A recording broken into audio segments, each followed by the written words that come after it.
الحمد لله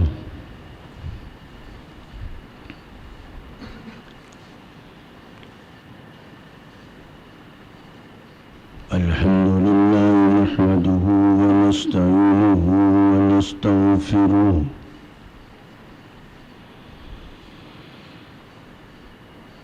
ونؤمن به ونتوكل عليه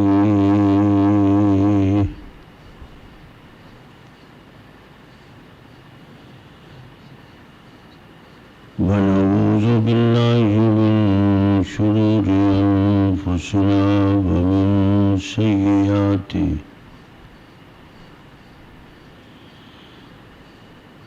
ومن سيئات أعمالنا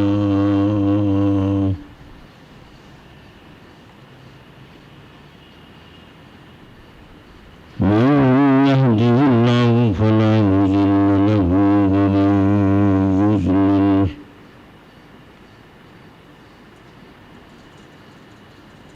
ومن يضلله فلا هادي له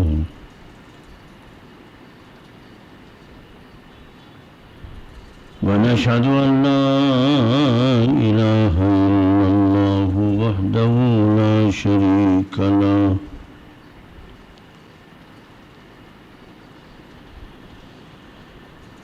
ونشهد أن سيدنا ومولانا محمدا عبده ورسوله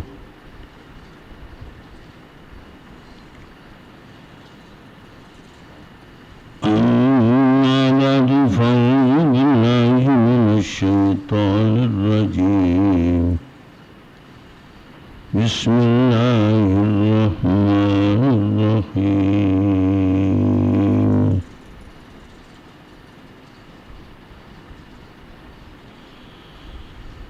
شهر رمضان الذي أنزل فيه القرآن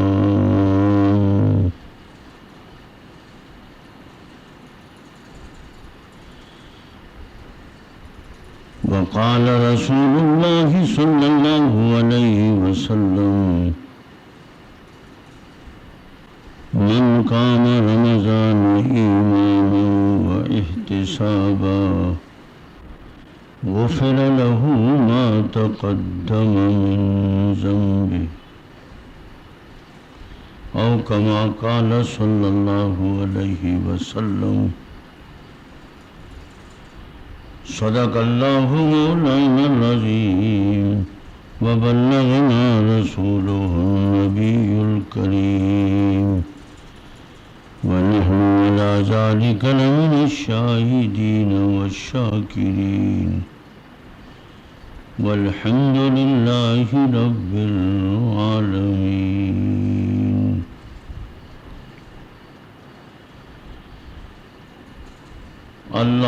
اللهم صل على محمد وعلى آل محمد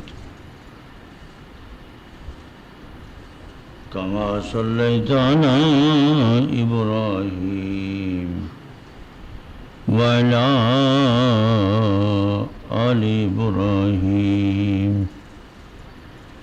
إنك حميد مجيد.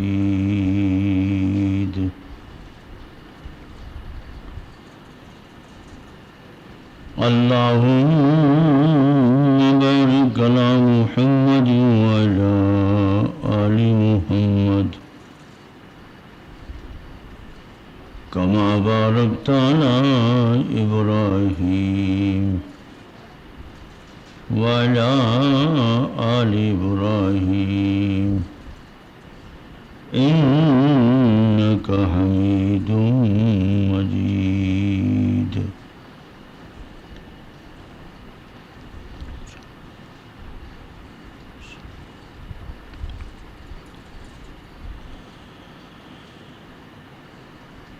قابل صد احترام دوستو،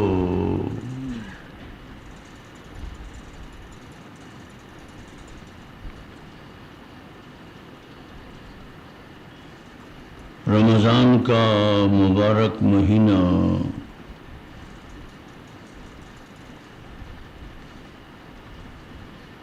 مسلسل جاری ساری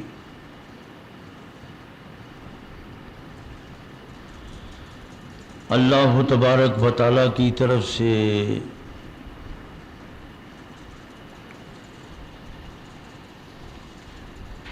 اس مبارک مہینے میں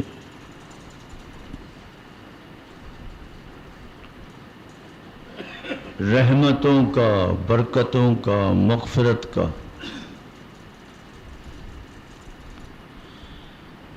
جہنم سے آزادی کا سلسلہ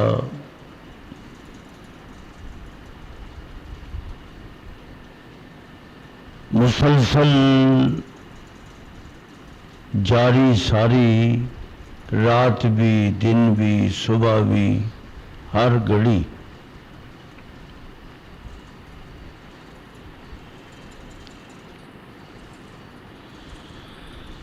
رمضان کی آج 9 تاریخ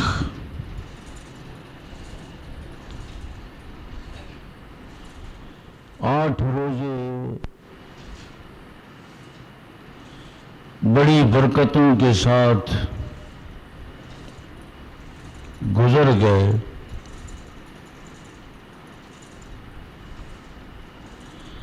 اس رمضان کے مہینے میں کلام، گفتگو، واعظ، خطبہ کے سلسلہ میں کئی موضوع ہیں۔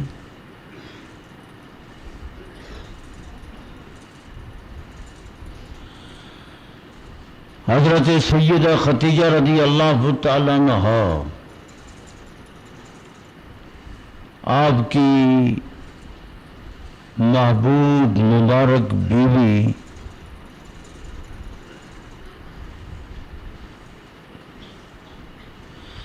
اسی رمضان کے مہینے میں 10 رمضان کو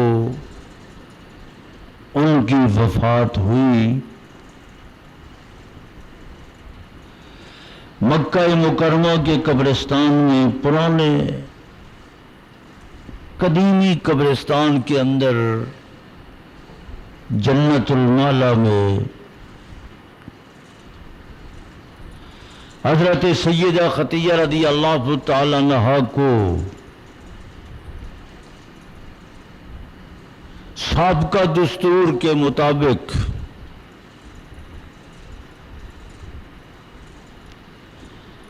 ابھی تک نماز جنازہ کا حکم نازل نہ ہوا تھا،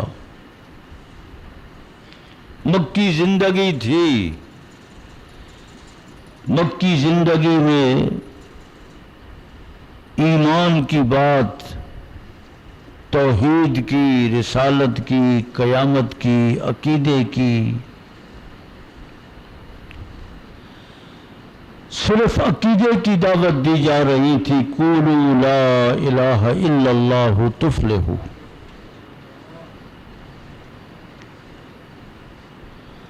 حضرت سیدہ خدیجہ رضی اللہ تعالی عنہا کو حضور پاک صلی اللہ علیہ وسلم نے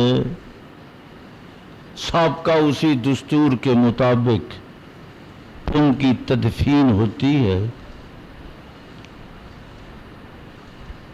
حضرت سیدہ خدیجہ رضی اللہ تعالی عنہا کا دنیا سے رخصت ہونا، یہ واقعہ، آپ کی وفات، یہ بھی رمضان کے اندر واقعہ ہوا۔ رمضان کے اندر ہی حضرت سیدہ خدیجہ رضی اللہ تعالی عنہا کے فضائل، مناقب، وفات کا تذکرہ کیا جاتا ہے۔ اسی رمضان کے اندر حضرت سیدہ عائشہ صدیقہ رضی اللہ تعالی عنہا کی وفات بھی ہوتی ہے۔ حضرت سیدہ عائشہ صدیقہ رضی اللہ تعالی عنہا، ان کے فضائل، مناقب بھی رمضان کے مہینے میں بیان کیے جاتے ہیں۔ غزوہ بدر، سلسلہ غزوات میں غزوہ بدر جو حق و باطل کا پہلا معرکہ، جس میں حق و باطل کا واضح دو ٹوک فیصلہ ہوا، یہ بھی رمضان کے مہینے میں 17 رمضان کو، اور مکہ مکرمہ کا فتح ہونا، فتح مکہ، انا فتحنا لک فتحا مبینا، یہ واقعہ بھی 21 رمضان کو رمضان کا واقعہ ہے، رمضان میں وقوع پذیر ہوا۔ حضرت علی کرم اللہ وجہہ خلیفہ رابع ہیں، خلیفہ راشد ہے، ان کی وفات بھی رمضان کے مہینے میں ہوئی، تو گویا رمضان کا مہینہ اپنی رحمتوں اور برکات کے اعتبار سے بڑا جامع ہے، اور اسلامی تاریخ کے اہم واقعات کا تعلق بھی رمضان کے مہینے کے ساتھ ہے۔ تو رمضان کا مہینہ مبارک اس اعتبار سے کہ اسلامی تاریخ کے چیدہ چیدہ واقعات اسی رمضان کے ساتھ متعلق ہے۔ میں نے صرف موضوعات کا تذکرہ، ان کی گنتی، ان کا عدد، ان کا شمار صرف آپ حضرات کے سامنے پیش کیا ہے۔ میں آپ حضرات کے سامنے اس سے ہٹ کر مسئلہ تراویح، جو رمضان کی ایک خاص نماز ہے، صرف رمضان کے مہینے میں ادا ہوتی ہے، رمضان کے علاوہ صلاۃ التراویح قیام رمضان نہیں ہوتا، صرف میں ان احادیث کا آپ حضرات کے سامنے تذکرہ کرتا ہوں جن سے نماز تراویح کا ثبوت، نماز تراویح کا واقعہ، تفصیل صحابہ کرام رضوان اللہ علیہ مجمعین کے سامنے آئی۔ نماز تراویح رمضان کی خاص نماز ہے اور بڑی برکتوں والی ہے، بڑی عظمتوں والی نماز، اور مشقت والی بھی۔ نماز تراویح کے لیے وقت دینا پڑتا ہے، مشقت برداشت کرنی پڑتی ہے۔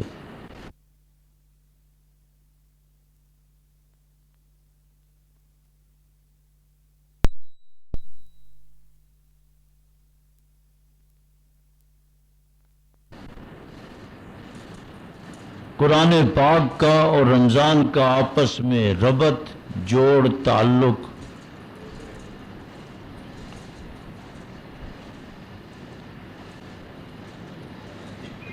اور اسی رمضان کے اندر قیام اللیل، قیام اللیل تہجد کے وقت،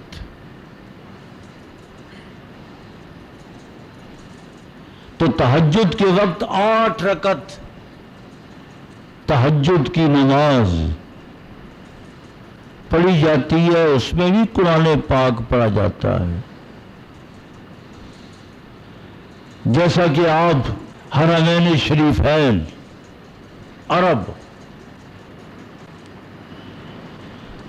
اور عرب کے ہر مسجد میں تو نہیں،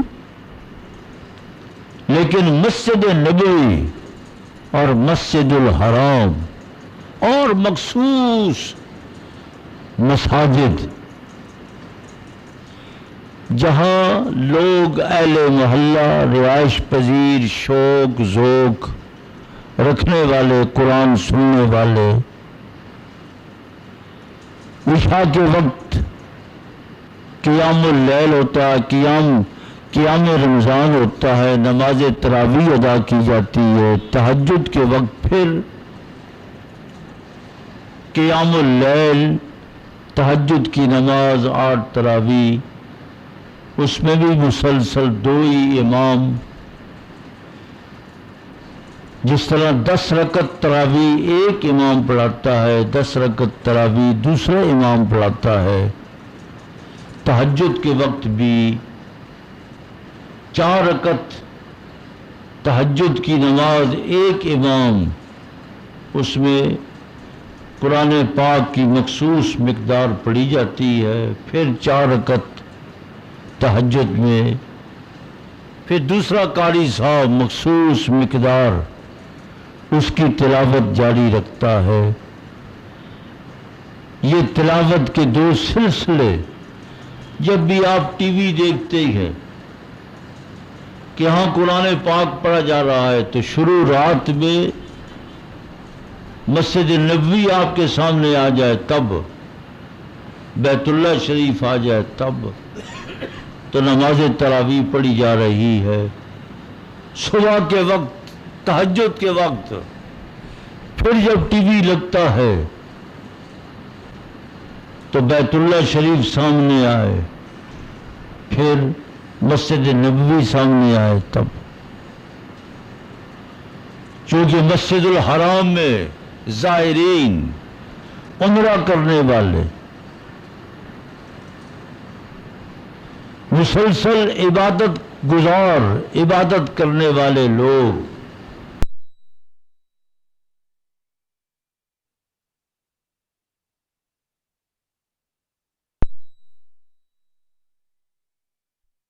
دور دراز سے سفر کر کے وہ اسی نیت سے وہاں جاتے ہیں تو ساری رات ان کی بیت اللہ شریف میں، مسجد نبوی میں نماز تراویح تہجد پڑھتے ہوئے گزر جاتی۔ یہ جو سلسلہ اس وقت آپ کے سامنے آ رہا ہے، حدیث پاک میں آتا ہے، حضرت ابو ذر غفاری رضی اللہ تعالیٰ عنہ ارشاد فرماتے ہیں کہ رمضان کا مہینہ آ گیا۔ رمضان کا تعلق مکی زندگی سے نہیں ہے، رمضان کا تعلق مدنی زندگی سے۔ جب حضور پاک صلی اللہ علیہ وسلم مدینہ طیبہ پہنچے تو مدنی زندگی، مسجد نبوی، رمضان شروع ہوا، رمضان کے روزے فرض ہو گئے تو حضرت ابو ذر غفاری رضی اللہ تعالیٰ عنہ فرماتے ہیں کہ معمول کے مطابق عشاء کی نماز ہوتی تھی اور عشاء کی نماز پڑھ کر صحابہ حضور بھی اپنے اپنے گھروں کو تشریف لے جاتے تھے، چلے جاتے تھے۔ فرمایا رمضان گزر گیا، جب 7 دن باقی رہ گئے یعنی 23 کی رات، جب 23 کی رات آپ صلی اللہ علیہ وسلم نے نماز پڑھائی، عشاء کی نماز پڑھانے کے بعد آپ اپنے حجرہ مقدسہ میں گھر تشریف لے گئے، 1/3 حصہ رات کا گزر گیا تھا، تشریف لائے، آپ حجرہ مقدسہ سے نکلے، جو صحابہ کرام رضوان اللہ علیہ مجمعین مسجد میں موجود تھے، بیٹھے ہوئے تھے، سب جمع ہو گئے، آپ امام بن گئے، آپ نے نماز پڑھانی شروع کر دی، نوافل سنت تراویح۔ یہ پہلا دن ہی ہے، آپ نے کچھ حصہ نماز تراویح پڑھائی اور پڑھانے کے بعد فارغ ہوئے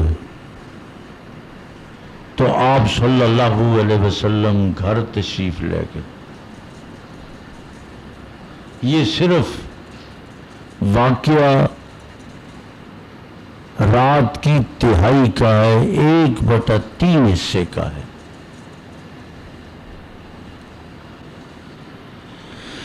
جب دوسری رات آئی یعنی 24 کی، تو حضرت ابو ذر غفاری رضی اللہ تعالیٰ عنہ فرماتے ہیں لم یکن بنا، آپ صلی اللہ علیہ وسلم نے قیام نہیں فرمایا۔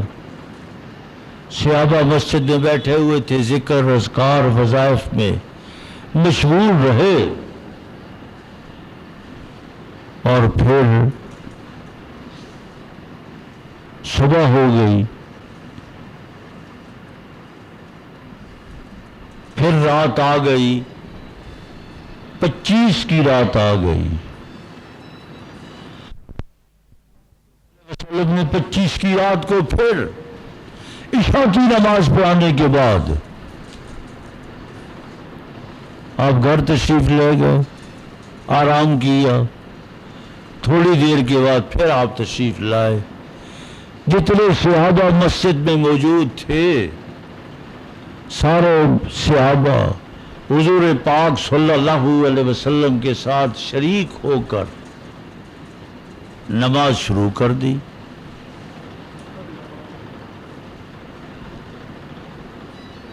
تئیس کو پڑھی، 24 کو نہیں پڑھی، آج 25 کو پھر پڑھی جا رہی ہے۔ حضرت ابو ذر غفاری رضی اللہ تعالیٰ عنہ فرماتے ہیں کہ نصف اللیل، آدھی رات گزر گئی،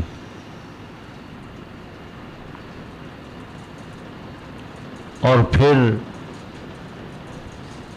26 کو، اگلی رات 26 کی تھی، لم یکن بنا رسول اللہ صلی اللہ علیہ وسلم، 26 کو آپ نے پھر قیام نہیں فرمایا، گھر پر رہے، حجرہ مقدسہ میں رہے۔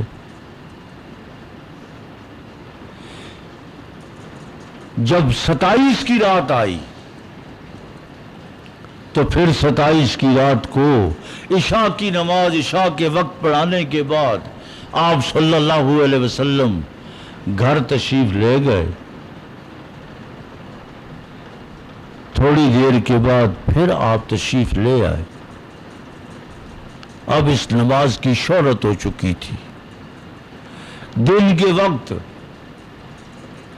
مسجد نبوی میں، مدینہ طیبہ میں، قرب و جوار دیہاتوں میں آنے جانے والوں کو معلوم ہو گیا کہ حضور پاک صلی اللہ علیہ وسلم نے رمضان کے مہینے میں یہ 3 دن سے ایک نئی نماز پڑھی جا رہی ہے۔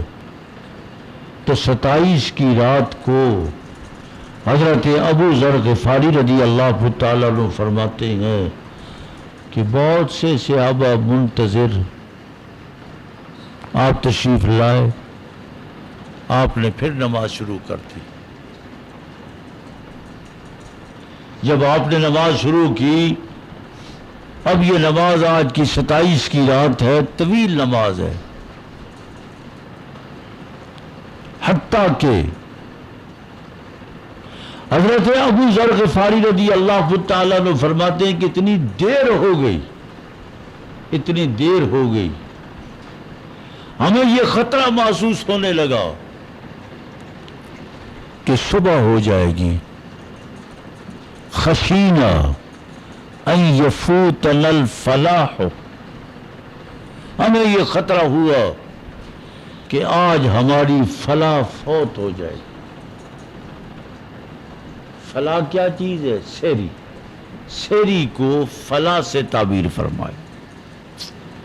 تو دیکھو سحری کھانا بھی سنت ہے، اس میں بڑی برکت اللہ نے رکھی ہے. یہود و نصارہ بھی روزہ رکھتے تھے لیکن سحری ان کے ہاں نہیں تھی. خالف الیہود والنصارہ.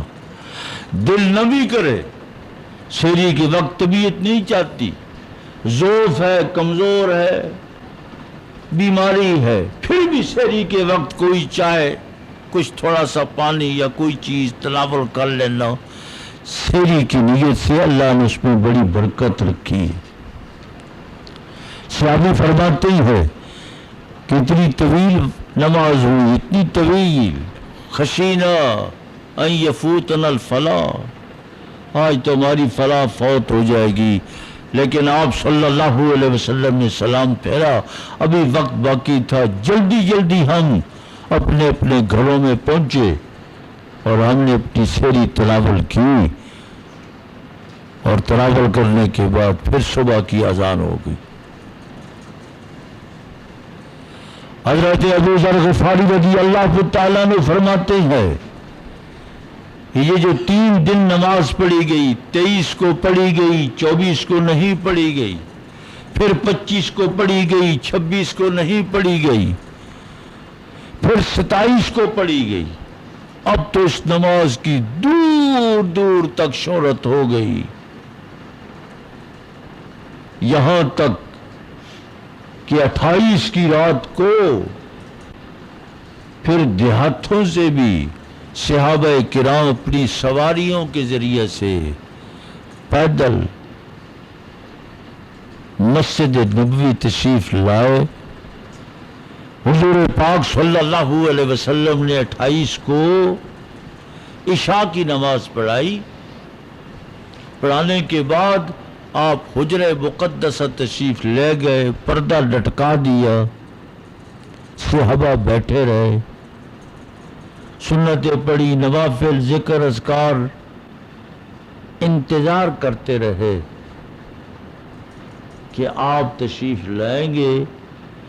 یہ جو مخصوص رمضان کی نماز شروع فرمائی ہے، آپ اس نماز کو شروع فرمائیں گے، ہم بھی شرکت کریں گے.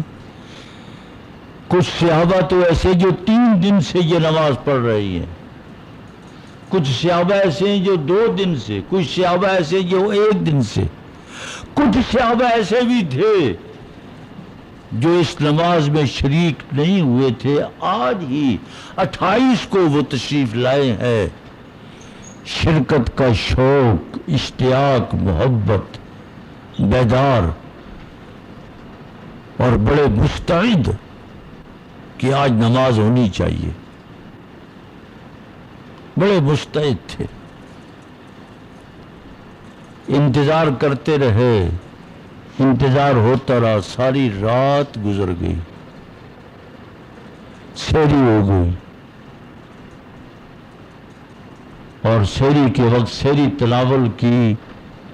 آپ صلی اللہ علیہ وسلم تشریف نہ لائے. سحری تناول فرمانے کے بعد روزہ رکھا تو پھر 28 کی صبح آپ صلی اللہ علیہ وسلم حجرہ مقدسہ سے تشریف لائے، جماعت کھڑی ہو گئی.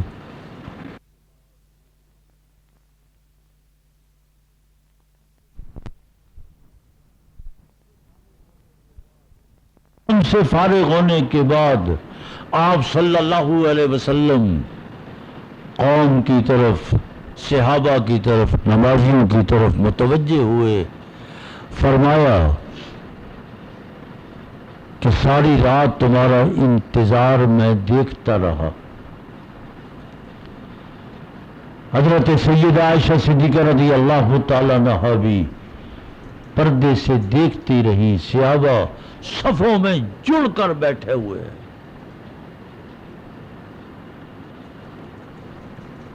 لیکن آپ صلی اللہ علیہ وسلم تشریف نہ لائے.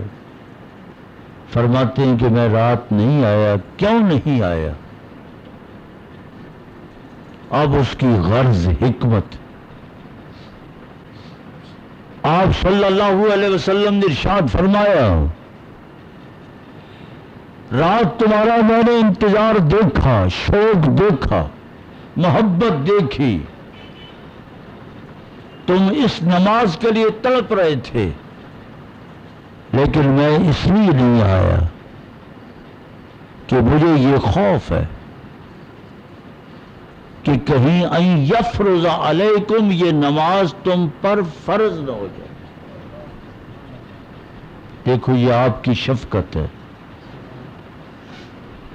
آپ کے لیے یہ نماز پڑھنا کوئی مشکل نہ تھا، لیکن حضور پاک صلی اللہ علیہ وسلم اگر روزانہ ہی تشریف لاتے رہتے تو نتیجہ کیا نکلتا کہ یہ سنت تراویح نہ ہوتی، یہ فرض تراویح بن جاتی، اور اس کا ادا کرنا بڑا مشکل ہوتا، بہت ہی مشکل ہوتا۔ اس لیے آپ صلی اللہ علیہ وسلم نے فرمایا، خشیت ان یفرض علیکم، مجھے یہ خطرہ محسوس ہوا کہ کہیں اللہ کی طرف سے یہ نماز میری امت پہ فرض ہو جائے گی اور میری امت اس کو ادا نہیں کر سکے گی۔ 50 نمازیں خدا نے معراج کے موقع پر تحفہ دیا، حضرت موسیٰ علیہ السلام کے تعاون سے، ان کی درخواست سے آپ صلی اللہ علیہ وسلم نے امت کے لیے تخفیف کا اللہ کے ہاں سوال کیا، بار بار آنا جانا ہوا، نتیجہ یہ نکلا کہ 50 کی بجائے 5 نمازیں رہ گئی۔ آج یہ نماز بھی تراویح، یہ حضور کی شفقت، محبت۔ حضرت ابو ذر غفاری رضی اللہ تعالیٰ عنہ فرماتے ہیں کہ پھر آگے 29 یا 30 صرف عشاء کی نماز ہوتی تھی، صحابہ سے فرمایا اکیلے اکیلے پڑھو، گھروں میں پڑھو۔ آپ صلی اللہ علیہ وسلم نے فرمایا کہ مسجد کے اندر فرض نماز کی ادائیگی افضل ترین ہے، اس کے علاوہ سنتیں، نوافل گھروں میں پڑھنا افضل ہے۔ اصل شریعت کا مزاج، قرآن و سنت کا مزاج یہ ہے کہ صرف فرائض کی ادائیگی مسجد میں ہو، نوافل گھروں میں ادا کرو، تاکہ نوافل کی برکات آپ کے گھروں میں پھیلے، آپ کے بچے دیکھیں، بچیاں دیکھیں کہ نماز بھی ایک عمل ہے، لیکن ہمارے گھروں کے ماحول صحیح نہیں۔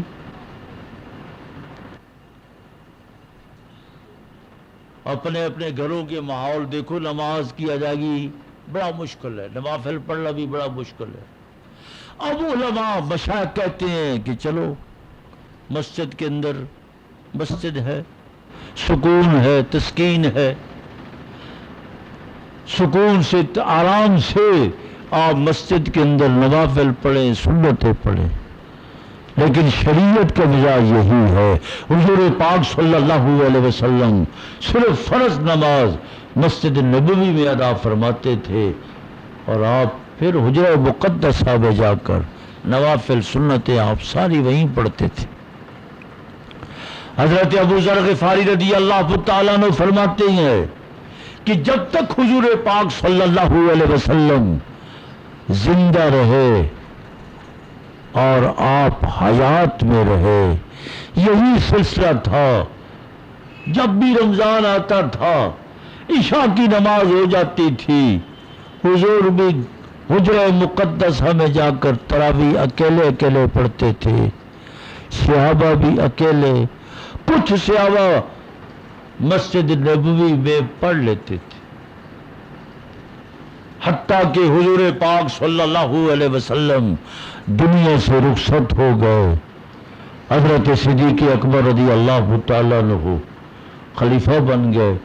فرماتے ہیں کہ کہ خلافت صدیقی کے اندر بھی یہی معمول 2 سال کچھ ماہ خلافت رہی، اس اعتبار سے صرف 2 رمضان آئے، یہی معمول تھا۔ رمضان میں عشاء کی نماز اور پھر تراویح تنہا اکیلے گھروں میں صحابہ پڑھتے تھے۔ حضرت صدیق اکبر رضی اللہ تعالیٰ عنہ بھی دنیا سے رخصت ہو گئے، آپ کی خلافت بھی تمام ہو گئی۔ حضرت عمر فاروق رضی اللہ تعالیٰ عنہ کو زمانہ آیا۔ حضرت عمر فاروق رضی اللہ تعالیٰ عنہ کی خلافت میں بھی ابتدائے خلافت میں یہی معمول تھا جو حضور کا آخری معمول تھا، اور خلافت صدیقی کا جو معمول تھا ابتدا میں یہی معمول تھا۔ عشاء کی نماز ہو گئی، خلیفہ وقت نے پڑھائی، چلے گئے گھروں کو۔ حضرت ابو ذر غفاری رضی اللہ تعالیٰ عنہ فرماتے ہیں کہ ایک رات امیر المومنین عمر فاروق رضی اللہ تعالیٰ عنہ تشریف لائے مسجد نبوی میں، آ کر کیا دیکھا کہ مسجد نبوی میں 2 3 4 جماعتیں ہیں، کوئی کسی امام کے ساتھ 3 ہے، کسی کے ساتھ 4 ہے، تو وہ جگہ جگہ کھڑے ہوئے ہیں، نماز پڑھ رہے ہیں۔ حضرت عمر فاروق رضی اللہ تعالیٰ عنہ نے پوچھا کہ یہ کیا ہے؟ فرمایا یہ اپنے طور پر قرآن پاک پڑھ رہی ہیں، تراویح ادا کر رہی ہیں۔ سارے صحابہ جمع ہو گئے۔ حضرت عمر فاروق رضی اللہ تعالیٰ عنہ نے صحابہ سے مشاورت کی کہ اگر ایک امام بن جائے اور تمام نمازیوں کو ایک امام کے پیچھے، سامعین کو ایک قاری کے پیچھے جمع کیا جائے اور ایک ہی جماعت ہو، جتنے صحابہ مسجد نبوی میں موجود تھے سب نے حضرت عمر فاروق رضی اللہ تعالیٰ عنہ کی اس تجویز کو سرایا کہ ہاں یہ تو بہت اچھا ہے کہ اس کی امامت بھی ایک ہو۔ حدیث پاک میں موجود ہے کہ حضرت ابی بن کعب رضی اللہ تعالیٰ عنہ صحابہ میں سے وہ صحابی اور وہ اقرا صحابی تھے، قاری صحابی، بہت عمدہ قرآن پاک پڑھتے تھے۔ حضرت ابی بن کعب رضی اللہ تعالیٰ عنہ کو حضور نے فرمایا ابی قرآن پاک سناؤ۔ فرمایا حضور قرآن تو آپ پر نازل ہوا، سنائے ابی بن کعب۔ حضور پاک صلی اللہ علیہ وسلم نے فرمایا اللہ فرماتا ہے کہ ابی بن کعب قرآن پاک سنائے۔ حضرت ابی بن کعب رضی اللہ تعالیٰ عنہ اس قدر خوش ہوئے، فرمایا اللہ ہو، کیا اللہ فرماتا ہے؟ فرمایا ہاں اللہ کا حکم ہے۔